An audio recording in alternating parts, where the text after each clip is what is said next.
50 വരികളും വ്യത്യാസമുണ്ട്.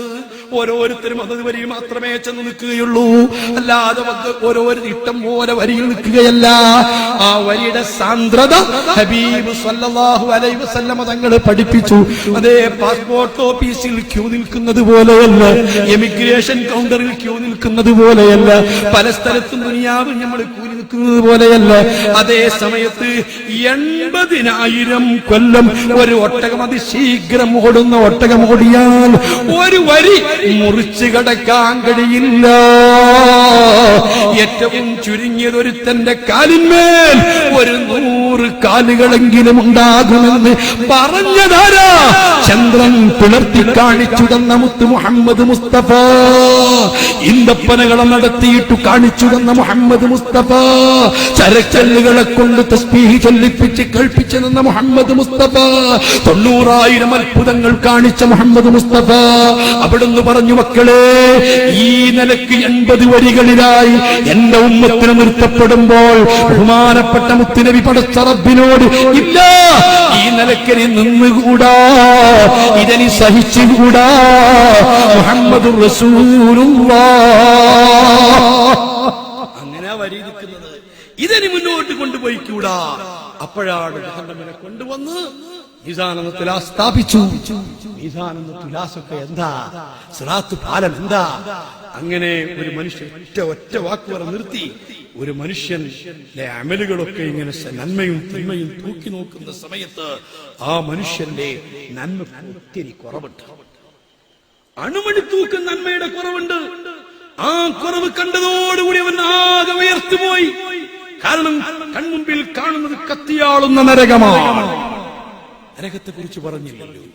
അപ്പുറം കാണുന്നത് മഹാനായ അല്ലാഹുവിന്റെ മുൻപിൽ നിൽക്കുകയാണ്.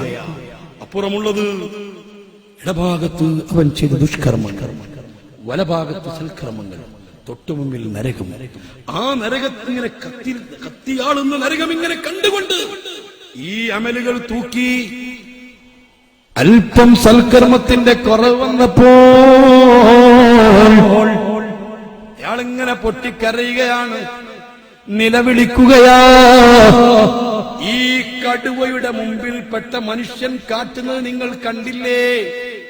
നിങ്ങൾ ഇതൊക്കെ വാട്സപ്പിലും മറ്റും കണ്ടവരല്ലേ? ആ കടുവയുടെ മുൻപിൽപ്പെട്ട മനുഷ്യൻ ജീവന് വേണ്ടി കൊതിക്കുന്നു. ആ മനുഷ്യൻ കാട്ടുന്ന ആക്ഷൻ നിങ്ങൾ കണ്ടില്ലേ? ആ നിലക്ക് ഈ കത്തിയാളുന്ന നരകത്തിലേക്ക് ചാടുന്നതോർത്ത് ഈ മനുഷ്യൻ ഇങ്ങനെ പെടയുകയാ. ഇതൊക്കെ കണ്ട് തൊട്ടടുത്ത് നിൽക്കുന്നുണ്ട് ആര്? അബൂനാബുൽ ബശർ ആദം നബി അലൈഹിസ്സലാം. ആദം നബി അലൈഹിസ്സലാം അതാ ഒരു പച്ച പുതപ്പ് കൊണ്ട് പുതച്ചിട്ട് തന്റെ മക്കളിൽ നിന്ന് ഓരോരുത്തരെയും നന്മയും തിന്മയും തൂക്കുമ്പോ ഹിസാബ് എടുക്കുമ്പോ ആദം നബി ഇങ്ങനെ നിൽക്കുകയാണ്.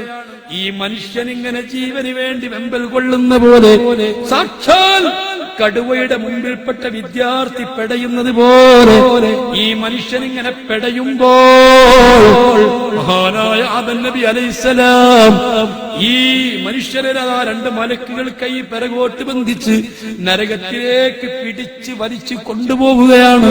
കൊണ്ടുപോകുന്ന സമയത്ത് ബഹുമാനപ്പെട്ട ആദം നബി ഈ മലക്കുകളെ വിളിച്ചു പറഞ്ഞ്, കൊണ്ടുപോകല്ല, ഈ മനുഷ്യനെ നരകത്തിലേക്ക് വലിച്ചെറിയല്ല, ഒന്നുകൂടി, വളരെ കുറഞ്ഞ കുറവല്ലേ ഉള്ളൂ, ഒന്നുകൂടി ഈ മനുഷ്യന്റെ അമലൊന്ന് തൂക്കിക്കൂടെ? ഈ മലക്കുകളോട് നിർബന്ധിച്ചുകൊണ്ട് പറയുമ്പോ സുബ്ഹാനല്ലാഹ്, മലക്കുകൾ അത് പരിഗണിക്കൂല. ഈ മലക്കുകൾ ശ്രദ്ധിക്കുന്നില്ല. ഈ മലക്കുകൾ സബാനിയാക്കളല്ലേ, ഒരു പ്രത്യേക സ്വഭാവമുള്ളവരായിട്ടാണ് പടച്ച റബ്ബ് അവരെ സൃഷ്ടിച്ചത്. അതുകൊണ്ട് ബഹുമാനപ്പെട്ട ആദം നബി കൈ വലയുകയാ. എന്റെ മകനെയാണല്ലോ കൊണ്ടുപോകുന്നത് ആ തീനാളങ്ങളിലേക്ക്, ഒരമ്പുന്ന തീയിലേക്ക് ഈ കൈയും കാലും പിടിച്ചു വലിച്ചു കൊണ്ടുപോകുന്ന ഈ മനുഷ്യനെ കൊണ്ടുപോകുമ്പോ ബഹുമാനപ്പെട്ട ആദം നബി ഓടിയെത്തുന്നു. ഹബീബ് റസൂലുള്ളാഹ് മുത്തുനബിന്റെ അടുത്ത് ഓടിയെത്തിയിട്ട് പറയുന്നു, യാ റസൂലല്ലാഹ്, ഹബീബേ, അങ്ങയുടെ ഉമ്മത്തിൽപ്പെട്ട ഒരു പാവപ്പെട്ട മനുഷ്യനെ നരകത്തിലേക്ക് ജബാരിയത്ത് വലിക്കുന്നു.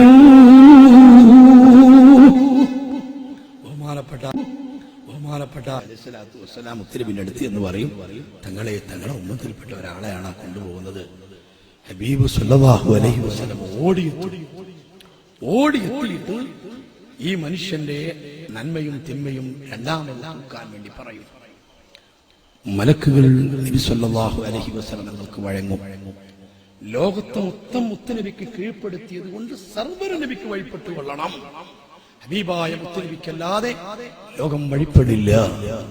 അങ്ങനെ നന്മയും തിന്മ ഇങ്ങനെ തൂക്കുമ്പോ നേരത്തെ തൂക്കിയപ്പോൾ ഉള്ളതിനേക്കാൾ കൂടുതൽ തിന്മയുടെ തട്ട് ഭാരം തോന്നുമ്പോ ഈ മനുഷ്യനാകെ പേടിക്കുകയാണല്ലോ.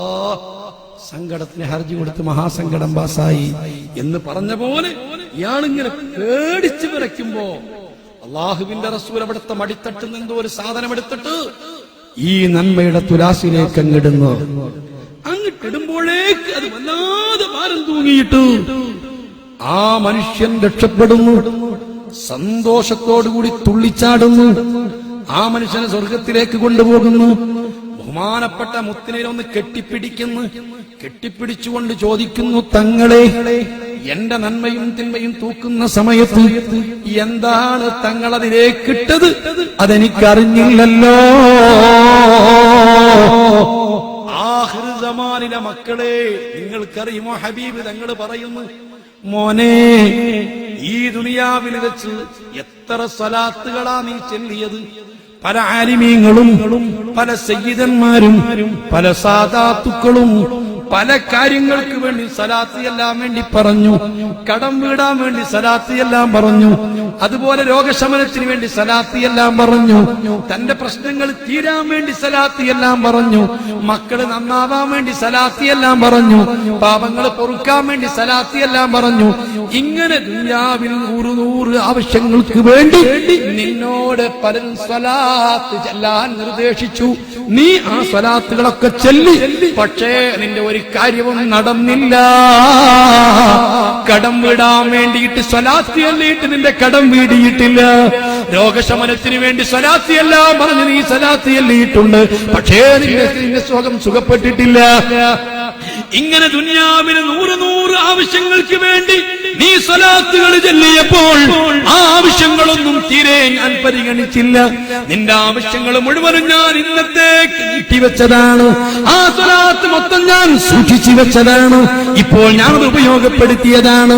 നീ ആവശ്യങ്ങൾക്ക് വേണ്ടി ചൊല്ലിയ സ്വലാത്തുകളാണ് എന്നങ്ങ് പറയുമ്പോൾ മുസ്ലിമീങ്ങളെ, ഓരോ മനുഷ്യരും ചിന്തിച്ചു പോകും, ആഗ്രഹിച്ചു പോകും, എന്റെ സ്വലാത്ത് കൊണ്ട് ദുനിയാവിലെ ഒരു കാര്യവും നേടാതിരുന്നെങ്കിൽ, എന്റെ രോഗത്തിന് ശമനം കിട്ടാതിരുന്നെങ്കിൽ, എന്റെ കടം ഇടാതിരുന്നെങ്കിൽ, ദുനിയാവിലായ 100 ആവശ്യങ്ങൾക്ക് വേണ്ടി ആയിരക്കണക്കിന് സ്വലാത്തുകൾ ചൊല്ലിയപ്പോൾ എന്റെ ആവശ്യങ്ങളൊന്നും അന്ന് നിറവേറ്റി കിട്ടാതിരുന്നെങ്കിൽ എന്ന് ചിന്തിച്ചു പോകും എന്ന് ബഹുമാനപ്പെട്ട മുത്ത് മുഹമ്മദ് മുസ്തഫ.